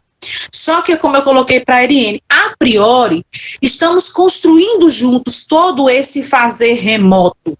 A gente não está aqui com receita pronta, a gente não está dizendo, gente, vai ser assim porque assim vai ser a melhor forma. Não. Estamos aqui tranquilamente para dizer para os senhores que estamos fazendo, experimentando, refazendo. E se precisar, iremos retirar, suprimir algumas coisas e consolidar outras. Retroagir em algumas coisas e progredir em outras. E isso vai fazer parte de todo o fazer nosso e de todo o planejamento. Porque nós não temos ainda algo assim que diga, vai ser assim, dessa forma e dessa maneira que vai dar certo. Não tem. E é por isso que os municípios têm a autonomia de propor, de orientar, de ordenar como que isso possa ser conduzido ou não. Então, nossa ideia, a priori, é receber de vocês o olhar de vocês para os alunos de vocês. Porque eu tenho uma escola A que o nível de aprendizagem e de condição de atividade, de aparelho tecnológico, internet, é um, e eu tenho uma escola que o nível de aprendizagem, a condição de nível tecnológico é outro. Então, isso faz pensar que, enquanto na escola A eu consigo trabalhar dentro das habilidades mínimas, é por isso que nós colocamos a base, ela é o nosso norte, ele é o nosso documento norteador. Quais são as habilidades mínimas que o professor, o docente, em loco, pode retirar de tudo aquilo que a base traz para o seu aluno, porque ele conhece o seu aluno. E é através disso que a gente vai consolidar as nossas práticas. Então, eu preciso enxergar o olhar de cada escola, pelo olhar do professor, para que a gente possa juntos, né, num viés colaborativo, participativo, democrático, elencar todas as necessidades que todas as escolas precisam nesse momento. Então, eu preciso desse olhar de vocês, porque eu preciso enxergar quem é o aluno do Marlon lá na escola A, e eu preciso enxergar quem é o aluno do Marlon na escola B. E eu preciso enxergar quem é o aluno de cada um de vocês em cada escola. E a partir disso, a gente deixar na autonomia de vocês toda a relação dialógica, de conhecimento e de realização destes. E eu quero deixar uma coisa bem tranquila aqui também. A gente está muito assim, meu Deus, conteúdos mínimos. Gente, vamos começar, né, enxergando o nosso aluno nesse momento remoto. Sabemos que nós colocamos questionários para vocês. Questionários no sentido de como que o nosso professor sente no momento de pandemia, quais são as relações dele de trabalho nesse momento, quais são... Tudo bem, Arthur, já entendi. Quais são... qual é a realidade dele formativa, qual é a ideia dele, a aceitabilidade do nosso professor em relação ao ensino remoto, o que o nosso professor pensa. A partir disso, tem alguém apresentando. A partir disso, a gente também foi buscar o nosso aluno. E aí o que eu digo para vocês num montante, né, numa quantidade de 20.525, para mais ou para menos, de alunos, nós tivemos apenas 8.000 e alguns respostas de esse ensino remoto, em que momento eles teriam acesso para estar aí e fazendo a interação com vocês. Dentro dessa quantidade, a maioria só tem o uso do celular para estudar ou para fazer atividades remotas, dos que nos responderam, no horário em que o pai chega do trabalho, às 18 horas. Então, foi pensando nessa representatividade dos que nos responderam, que nós colocamos assim. Então, a gente coloca o YouTube como uma plataforma primária, não obrigatória, não engessada, não única, porém primária, para que o professor possa, através de seus vídeos, de suas videoaulas, de suas gravações, conseguir passar essa instrumentalização, esse conhecimento para o aluno, e é um conhecimento, e é uma habilidade mínima, porque a gente não se fala em quantidade agora, a gente tem que primeiro receber, recepcionar, tentar ver quantos alunos chegarão a nós nessa modalidade, quantos alunos irão responder de maneira satisfatória o que nós estamos nos empenhando a fazer, sabe? E sem muitos apegos, assim, entrou só 10 alunos hoje na aula, meu Deus, entrou 5 alunos hoje, gente, nenhum aluno acessou a sala de aula hoje, sem muitas questões nesse nível de quantidade que estão entrando, ou quantidade que conseguiu realmente ter o acesso, porque a nossa parte nós estamos tentando fazer. Em relação a eles quererem fazer, eles buscarem, vai surgir muitas dificuldades. Possa ser que em alguns momentos a gente fala, meu Deus, parece que nenhum aluno está conseguindo fazer a interação dentro desse ensino remoto. Mas o que nos compete agora, enquanto ser humano, e aí eu pego as falas aí das nossas colegas anteriores, é nos colocar à disposição para que a gente possa olhar para esse aluno que tem hoje uma ferramenta e que consegue, que o mínimo a gente poderá conduzir. Aqueles que não conseguem, nós teremos aí a busca ativa. Eu faço parte da busca ativa, junto com outras pessoas da Secretaria de Educação.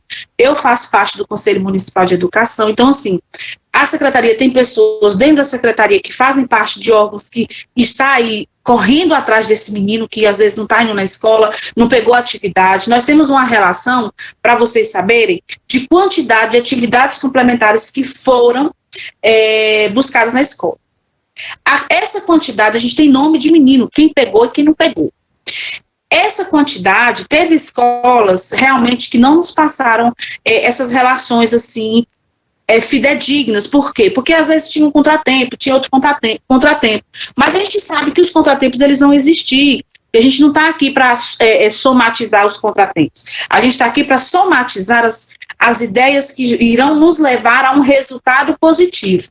Então, a gente entende que houve contratempo, que houve situações difíceis, várias atividades que chegaram até a mim, a gente teve que voltar, os coordenadores tiveram que reconstruir, remodelar. Por quê? Porque nessa modalidade que eu estou aqui com vocês, ela é um pouco melindrosa. Eu não estou lá com o aluno, eu não estou conduzindo o aluno de uma maneira presencial, eu não estou com vocês de uma maneira presencial para ver o olhar de vocês, a reação de vocês, se vocês realmente estão gostando do que eu estou falando ou não. Nós temos o chat, nós temos as câmerazinhas que podem ser abertas, mas é algo ainda muito assim. Mas na sala de aula, você vê o aluno, você vê se o aluno consegue entender ou não, você percebe até se ele está prestando atenção em você ou não, né? Então, várias lacunas vão existir. A nossa proposta, queridos professores, professoras e coordenadores, é levar o mínimo que nós podemos levar dentro do máximo que nós podemos fazer. Porque o nosso mínimo, ele está dentro do máximo das nossas possibilidades. Nós sabemos com muita clareza, com muita tranquilidade, que o máximo de alunos talvez a gente não alcance. Aí nós vamos entrar com a busca ativa. Por exemplo, as escolas irão nos dar os diagnósticos. Tantos alunos conseguiram fazer interação com o professor na escola A, na escola B, e aí a gente vai fazer uma sondagem. Quem conseguiu? Os que não conseguiram, a gente vai tentar descobrir, via administrativamente, através das escolas, ligando para os pais, sabendo o que está acontecendo, por que o menino não está vindo, é falta do telefone, é falta de internet, teremos atividades impressas, teremos orientações impressas. Aqueles que não conseguirem, através de atividades remotas, nós também faremos atividades impressas, também fazemos orientações impressas. O pai pode buscar na escola essas orientações. E de maneira escalonada e de maneira especial, dentro de cada realidade, o gestor, o professor, a equipe poderá organizar como irá atender aqueles com mais fragilidade, como irá atender aqueles que não têm tanta condição.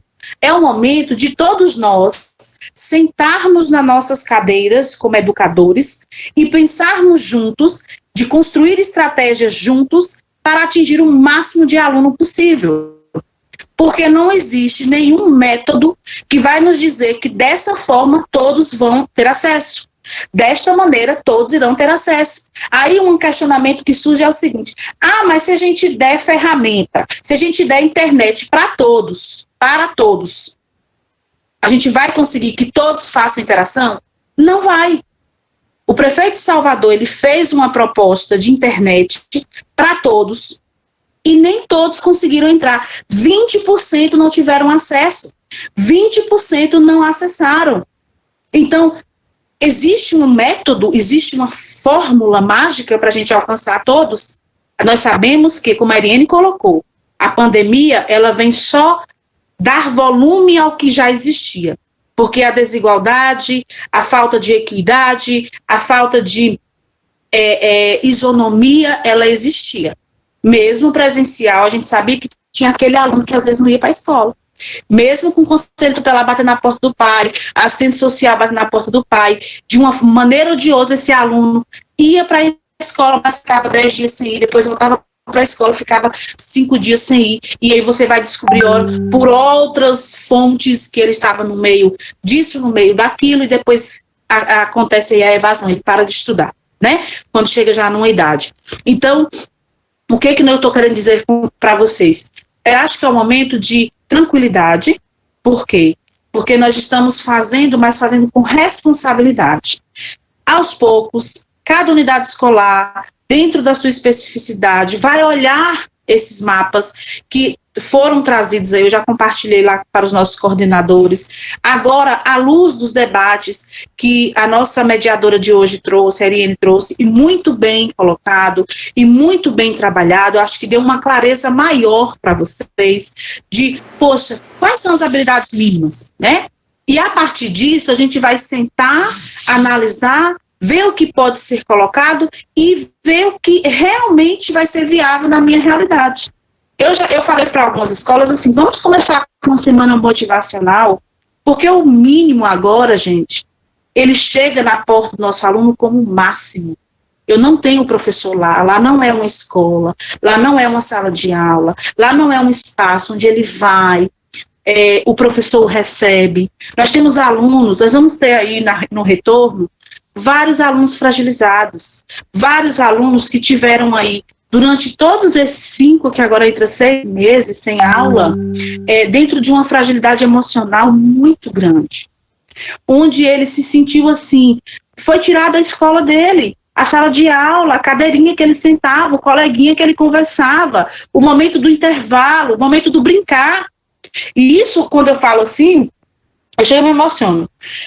Por quê? Porque eu sou docente, eu sou professora, então a gente vê assim, poxa, muita coisa foi tirada deles nesse momento, né? E eu quero compartilhar com vocês, que eu me emociono mesmo, eu sou assim, sabe? No momento que eu estava dando aula, desde o momento da pandemia eu estou dando aula, a gente não parou, né? O sistema particular, a universidade particular não parou. E aí meus alunos fizeram uma surpresa para mim, porque sempre a gente faz a aula, eles fecham a câmera, a gente está na aula. Em determinado momento, todos abriram as câmeras, todos. Eu assustei. Eu falei, gente, vocês abriram a câmera aí, prof, ó, estamos aqui assistindo a aula da senhora. E quando eles abriram a câmera, eu fiquei, gente, eu me emocionei, não aguentei. Falei, meu Deus, meus alunos aqui. Então, imagine, eu, professora, com meninos já de 20 anos, 30 anos, alunos meus de 19, 20, eu tenho um aluno até de 52 anos, viu? Graças a Deus, na pedagogia, tenho um orgulho dele. E aí eu falei, meu Deus, que coisa mais linda que eu recebi ali. sabe? Eles abriram a câmera, não, prof, a gente vai abrir a câmera, e eles não avisaram nada. Professora, poderia dar uma olhadinha aqui no chat? Eu estava olhando quando eu voltei, todos com a câmera aberta. Então, para nós, enquanto docente, é tão significativo isso, imagine para eles, imagine para a educação básica. Então, o nosso aluno de 12, de 13, de 14, de 15, de 16 anos, onde ele está? Com quem ele está? Quem está ajudando ele? Como é que está a casa dele? Como é que estão as famílias dele? Vocês, os professores, vocês sabem como é que eles chegam na sala de aula. Você está dando um conteúdo ali, você tem que parar, porque tem um lá no campo, você manda que lá não tem alguma coisa. E aí no finalzinho você chega para ele, conversa, ele se abre com você. E a escola, eu digo que a escola é um espaço humanizador sem igual. Porque é na escola onde nós descobrimos todas as mazelas da sociedade, onde a gente consegue entrar na casa do sujeito e fazer a diferença. Porque ela chega dentro da sala de aula, e somos nós professores que acolhemos, somos nós professores que pegamos mesmo no colo e levamos a quem pode ajudar, a quem realmente tem a condição de ajudar. Então, assim, se tranquilizem em relação a essas questões, entendam que o ser humano agora precisa ser mostrado mais do que nunca. Avaliação, frequência, eu estou vendo, gente, meu Deus, como é que eu vou avaliar, como é que vai a questão da frequência? Vamos com calma. Se a gente não está com o G Suite ainda institucional, não foi porque a gente não fez, a gente está fazendo, está adquirindo, mas tem que ter uma resposta do Google, é um prazozinho de 15 dias, mas esse prazo está se estendendo, a gente não está vendo por que está acontecendo. Sabemos aí já que as escolas receberam um valor, né, significativo para a questão da tecnologia. Algumas coisas podem ser feitas, outras não podem ser feitas, mas o que a gente pode fazer com o que a gente tem? Tem um WhatsApp, eu tenho o número dos pais, mas Cíntia, lá só tem X pais. Vamos buscar os demais. Vamos atualizar. A gente fez uma entrevista ontem, eu fiz uma entrevista ontem na Rádio Cultura, onde eu fiz um chamamento especial para os pais dos nossos alunos dos anos finais e da educação de jovens e adultos. Um chamamento também para os nossos alunos, para eles, quando chegarem, os pais chegarem com esse material via WhatsApp, eles acessarem, eles quererem ver essa aula do professor. Eu já tenho um feedback de alunos que já estão respondendo nos grupos institucionais da escola, falando: oi, Pro, como é bom estar aqui, que bom a gente estar conversando com a senhora. E aí você percebe que muitos mesmo vão agarrar essa oportunidade. Eu ouvi uma mãe falando assim: eu vou ter que comprar um celular para meu filho, porque ele não tem celular, mas assim, eu vou fazer de tudo para comprar. Isso é uma mãe que trabalha, cabeleireira, no salão onde eu vou. E ela falou assim: mas eu vou comprar. Porque assim, eu no momento tá difícil, mas eu vou fazer um jeitinho e vou comprar pro meu filho. Porque ele tá doido querendo assistir as aulas aí, que vai começar agora. E querendo ver os colegas, querendo conversar lá com o professor, e eu vou fazer um esforço. Eu sei que isso não é uma realidade para todos. A gente tem pessoas com muitas necessidades até de comida, e isso é latente, principalmente nas escolas onde os bairros são periféricos. E ali nós temos uma quantidade de realidade social muito difícil. Eu falo isso porque eu já trabalhei a maioria do tempo em Luiz Eduardo, dentro de uma escola, dentro de um bairro, onde a gente recebia criança que tinha tudo e criança que não tinha um chinelo, e que nós tínhamos que pegar lá, quantas vezes a gente pegou lá um valorzinho, comprou o chinelo para o nosso aluno, comprou a farda do nosso aluno e deu, e ele chegava às vezes até com fome na escola, a gente dava comida para ele antes do lanche. Por quê? Porque é uma situação social e que chega na porta da nossa escola, da nossa sala de aula, e a gente precisa resolver de alguma forma. A gente precisa agir de alguma maneira. E como que nós vamos agir? Cruzando os braços, refletindo, teorizando? Não, fazendo, praticando, exercendo a nossa função enquanto mediador, enquanto aquele que acredita na educação, como mola propulsora para uma sociedade igualitária, para uma sociedade que vai aí maximizar mais a igualdade do que a desigualdade social. Então é nesse contexto que eu quero tranquilizá-los. É nesse contexto que eu quero trazer vocês para junto, de uma maneira muito participativa, muito humana, construirmos juntos o nosso currículo, e se preciso for, cada realidade, pensar de uma maneira nós iremos respeitar. A autonomia agora é muito, muito importante e é mais do que nunca importante. Porque você que está com seu aluno, você entende onde ele está, para onde ele deve ir e quais instrumentos, eu vou colocar aqui nesse para onde ele deve ir.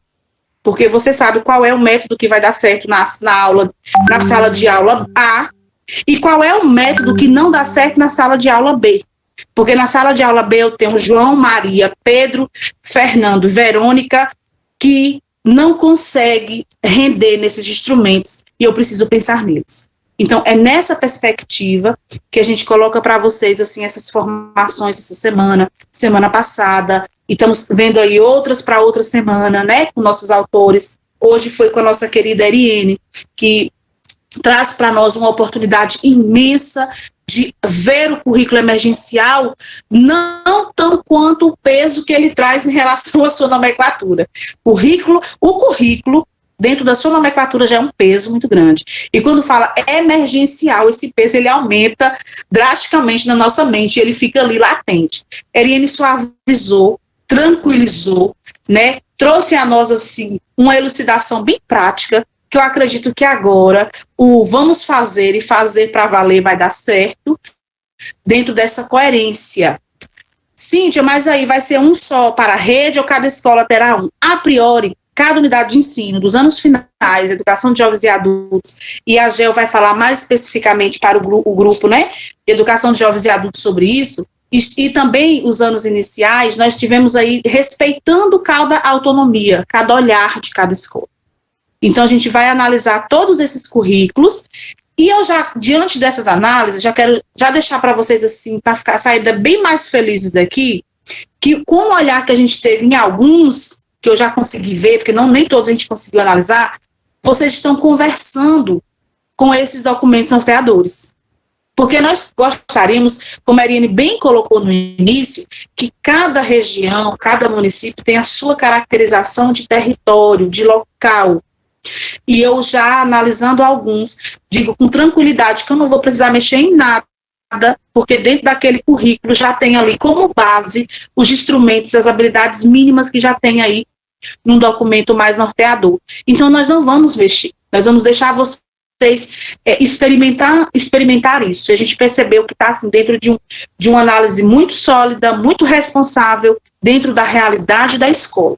E isso a gente percebeu que muitos que trouxeram para nós, do que nós já conseguimos analisar, conversa muito com o documento norteador e tem isso como base. Então, já estou assim, bastante tranquila de dizer para vocês que, a depender desse trabalho ser bem sólido, bem responsável do que ali o norte nos traz, a gente vai deixar assim a autonomia, o olhar de vocês, né, porque eu acho importante e é muito importante. Não tem como eu falar da turma do Marlon se eu não conheço a turma do Marlon. Eu estou usando o Marlon toda hora porque ele é bem participativo, né, participou de manhã, participou agora e trouxe aí um tema muito importante para nós discutirmos. Então, a turma dele ele conhece, o aluno dele ele conhece, e ele sabe quais são as competências ali, as habilidades mínimas que aquela turma necessita. Aí nós temos aqui no chat algumas questões, e a frequência deles? Com a professora e de segunda a sexta, sempre eles realizam atividades, discutem os conteúdos com o professor, isso me faz muito feliz. O interesse deles e das professoras, a Rosária está colocando, né? Calçados, uniformes, cadernos, até materiais de conforto pessoal para os lares. Eu estou lendo aqui, justamente, tem algumas escolas, como a Rosária está colocando aí, alguns WhatsApps que alguns professores fizeram em modelo de experimentação e foram muito felizes, viu, gente? Eu sou bem tranquila em falar isso. Os alunos responderam muito bem, os alunos da EJA também responderam muito bem, ficaram muito felizes. E fizeram, assim, as atividadezinhas, sabe? Tiraram foto, mandaram para a professora, eu recebi essas fotos. Então, assim, eu fiquei muito feliz de saber que nem todo mundo, né? Porque a gente sabe que atingir a todos ainda é uma fragilidade, não só nossa enquanto município, mas uma fragilidade no Brasil inteiro, atingir a todos esse momento. Mas aqueles que nós conseguimos, eles mandaram fotinhas, tá? Coisa mais linda de ver aí alguns que conseguiram já fazer essa interação com o professor em modelo experimental, né? E dizer para vocês que é tudo experimental. A gente está na busca de consolidação, na busca de contabilidade de horas, na busca de regulamentação de documentos. Então, ainda estamos no processo. E não é só Luiz Eduardo, são todos os municípios que começaram a fazer na modalidade remota. Acredito que aqui nós já passamos do horário, já são às 16h12. Teremos mais encontros formativos? Teremos. Tá? Amanhã nós teremos um encontro com ciências e com geografia, com os professores específicos da área e com os autores dos livros do nosso PNLD, tá? Estou vendo aí já a possibilidade do nosso professor de matemática para os nossos professores de matemática, dentro do nosso PNLD também com a editora Moderna, já estão aí para me dar uma resposta.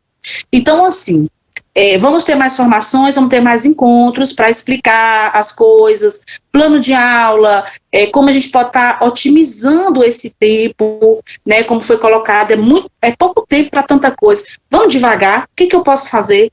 O que eu posso contribuir com o meu coordenador, com a minha escola, com o meu aluno? Olha, eu pensei nesse método, eu pensei de fazer um videozinho, lançar lá no YouTube, porque a plataforma que a gente está tendo, a gente não consegue o G Suite por enquanto. Vamos fazer um WhatsApp institucional, já falei para os diretores, para a gente fazer um WhatsApp institucional. Ali a gente começa a conversar com essas famílias, e aí grava os pequenos vídeos. Eu não quero meu rosto lá no vídeo não, no YouTube. Coloca no slide. Eu já recebi, gente, alguns slides de aulas que os professores gravaram, que ficaram maravilhosas. Eu me emocionei quando eu vi.